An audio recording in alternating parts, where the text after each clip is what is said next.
Yeah, we were pretty puzzled about it.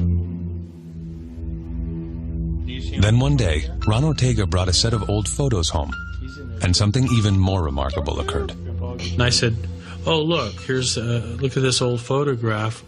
And he came up to it and he goes, oh, there's me. I mean, I was like, just totally astounded, it just stopped me, cold. I mean, because how would he know that? Gus would make more statements like that over the course of the next years. He would recollect episodes of his grandfather's life that even Ron could hardly remember. And he was there. Gus knew more about his grandfather than he should have. Is this evidence of reincarnation? How else can these children remember another life? The case files of Dr. Jim Tucker will yield more clues.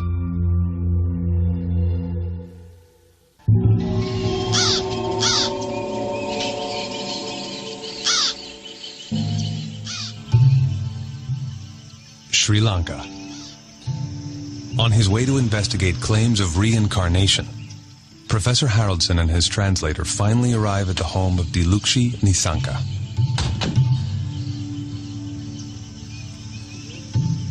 She's the girl who remembers having drowned in a river and is now reborn. Dilukshi's case is one of the best, perhaps even the best, of the cases that we have studied here in Sri Lanka. Professor Haraldson has conducted 2 major psychological studies concerning children who remember a past life. Surprisingly, their psychological characteristics are not much different from children who never report such memories, except for one crucial difference. In the studies I have made on the psychological characteristics, you even find that some of these children tend to have what we call a post-traumatic stress disorder. The question is, how does it get there? They have not experienced anything particularly death-threatening in this life, but they have these images of having died in another life. This may be the reason for this apparent post-traumatic stress disorder. Has Dilukshi really lived before? These children, they are experiencing something real. It is psychologically real. They have these images of what they interpret as of a past life, and some of these are concerned with how they died in the alleged previous life. And that's usually a painful way of death. It's a violent death, unexpected death, sudden death. Could Dilukshi just be making her stories up? If they were making up some fantasies, then one would expect them rather to make up some fantasies of a better life or something that would be of some satisfaction to them. But to think about how they died is not really a pleasurable fantasy. For the Nisanka family, Dilukshi's memories are painful. Every time they talk about it, they are reminded that Dilukshi does not feel part of their family. It is especially difficult for her mother. She first started speaking of her previous life when we took her to Montessori preschool. She also mentioned when we went to the temple that her temple was in a different place. And when we had our meals and went to bed at night, she would again mention her previous life. In fact, I had become so irritated by what she was saying that I beat her once. I felt very bad about all of this.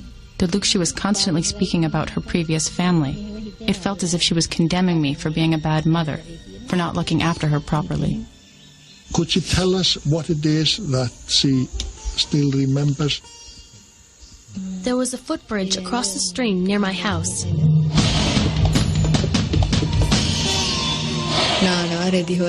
People from the village would walk across the bridge and bathe in the stream. There was a rock near my house where I used to play shop with my friends.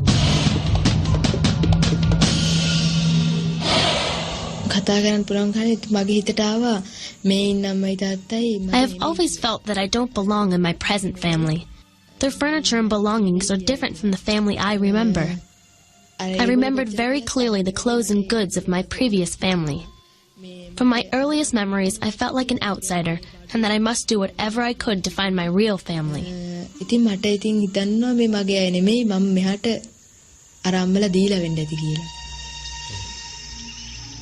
Which means these memories are real to Delukshi.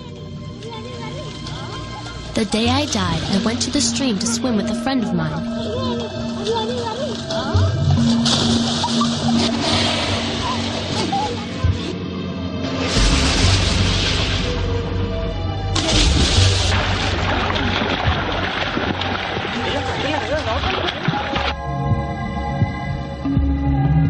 And then, somebody pushed me.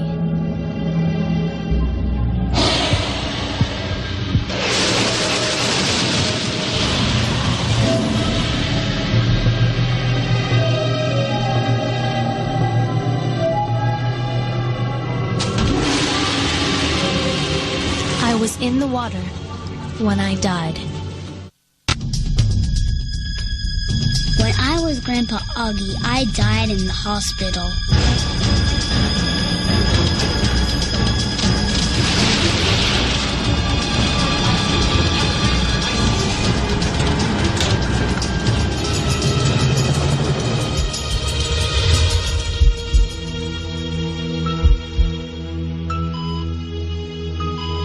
When I went to heaven, God gave me a card.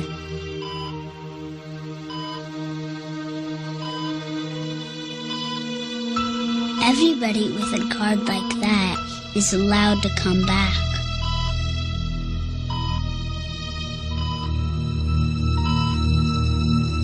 I want it to come back.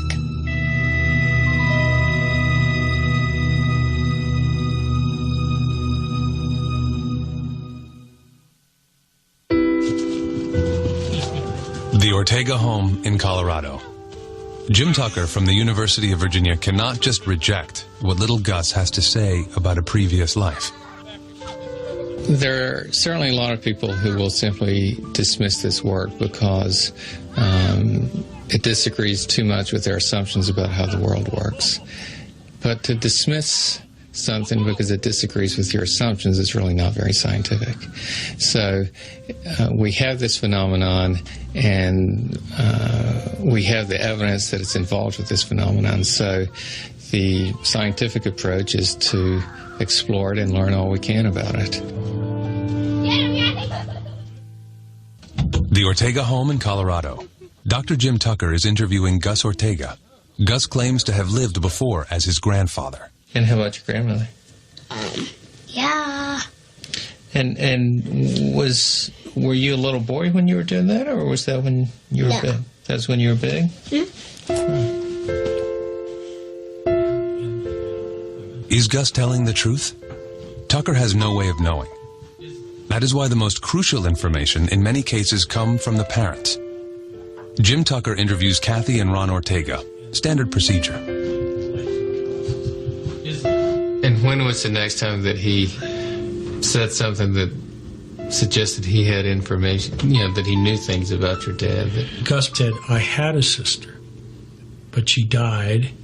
She's a fish now. And we said, she's a fish? What do you mean? What happened?